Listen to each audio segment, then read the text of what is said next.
are these people? This one has a paragraph and something that's super important that I want to get to. This is a story that came out today from ProPublica, which is a nonprofit outlet that relies a lot on government funding. I'm worried that Trump's going to pull their funding after seeing this.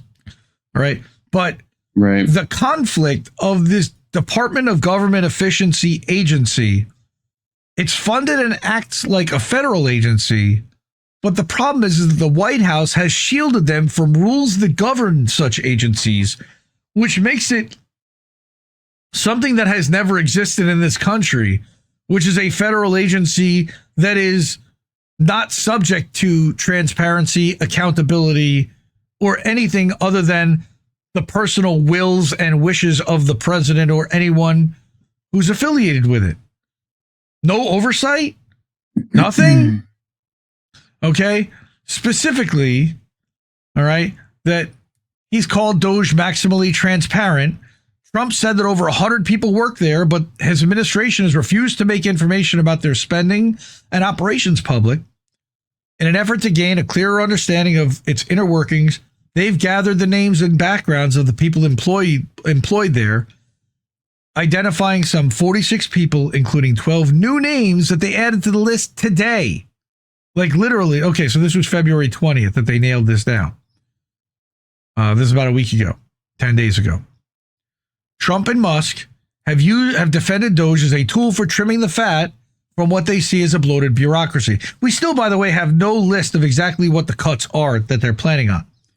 They've just been outing what the spending is on their political enemies and cutting those departments, but not really exactly how much that's going to save over time or what the long-term effects are. The effects of those cuts have proved crippling, bringing a halt to programs that provided essential services to vulnerable populations across the country and the world.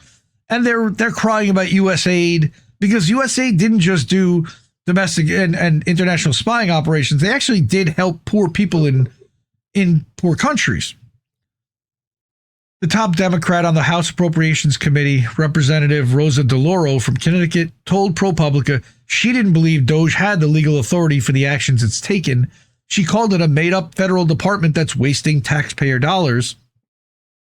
And this is how. Most of DOGE's money has come in the form of payments from other federal agencies made possible by a nearly century-old law called the Economy Act. To steer those funds to the new department, the Trump administration has treated DOGE as if it were a federal agency. And by dispatching members of its staff to other agencies and having those staffers issue edicts about policy and personnel, DOGE has also behaved as an agency-level authority, right? But the use of the Economy Act would seem to subject DOGE to the same open records laws that cover most federal agencies, such as the EPA or the State Department. However, DOGE has refused to respond to the FOIA requests, saying it operates with executive privilege. Musk also flip-flopped about whether DOGE staff members were paid. Initially, he said they weren't, but earlier that week, he said some of them were. Who they were and how much is still to be determined. The conflicting stances put the Trump administration in a bind, legal experts say, because if DOGE is a federal agency, it can't shield its records from the public. If it's not an agency, then tens of millions of dollars in funding weren't illegally allocated and need to be returned, some contend, which we know they're not going to do. The administration can't have it both ways. A federal judge presiding over one of the many DOGE-related lawsuits also recently grilled the admin's lawyers about its conflicting stances. All right. We're not an agency where we don't want to be an agency, but we are an agency this one instance where we want to be. That's literally what the district judge characterized the government's position as. Ridiculous. Okay. All right. All these people are spread across agencies. One of the names newly added to the tracker, Catherine Armstrong Loving, is the sibling of crypto executive Brian Armstrong. That name came up earlier, who runs the industry leader Coinbase. Of course he does. Coinbase donated $1 million to Trump's inauguration fund, and Armstrong met with Trump to discuss appointments to administration posts according to the Wall Street Journal. Now, what happened this week was that a lawsuit that was looking into, that a federal investigation looking into Coinbase mysteriously got dropped by the Justice Department. Go figure. All right, go check out the rest of this article at ProPublica. Have a good time with your Bitcoin. No, please do not pay us in Bitcoin. Please do not pay us in anything other than fiat USD cash if you are able your to. Crypto and everything else that you're playing with. Shut up, you clown. All right. So there's our wall of fame. We love these people. All right. The way to get us actual cash like Colin just did is ko-fi.com/Indie News Network. We have Cash App, $Indie News Network, PayPal.me/Indie News Network as well. And then, of course, we have our INNnewsletter.com, which I'd love for you to subscribe to. But you know what? Don't pay there.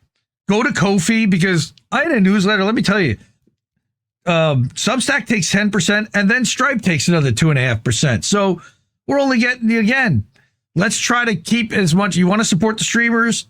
Those platforms have got hundreds of millions of dollars in VC money that are supporting them.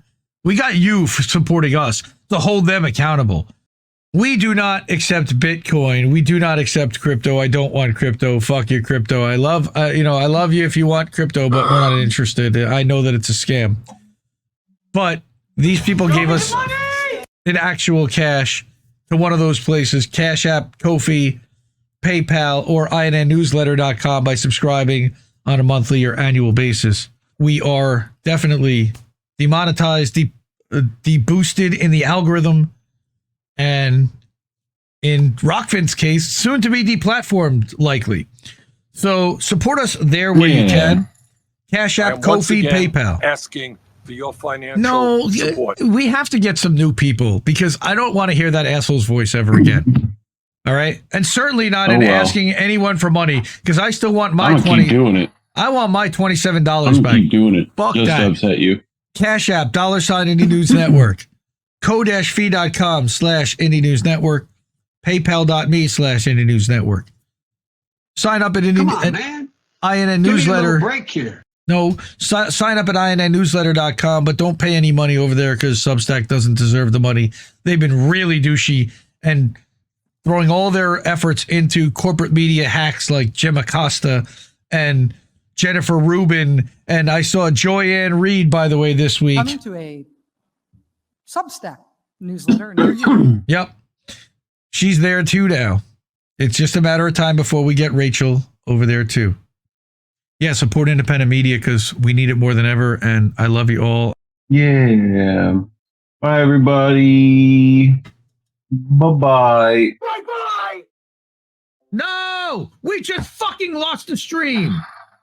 Can keep giving us nothing and think we're bluffing about coming for your heads. Why play civil if you won't listen to 50,000 dead? And now we know our mission, we form a militia, make Congress a prison.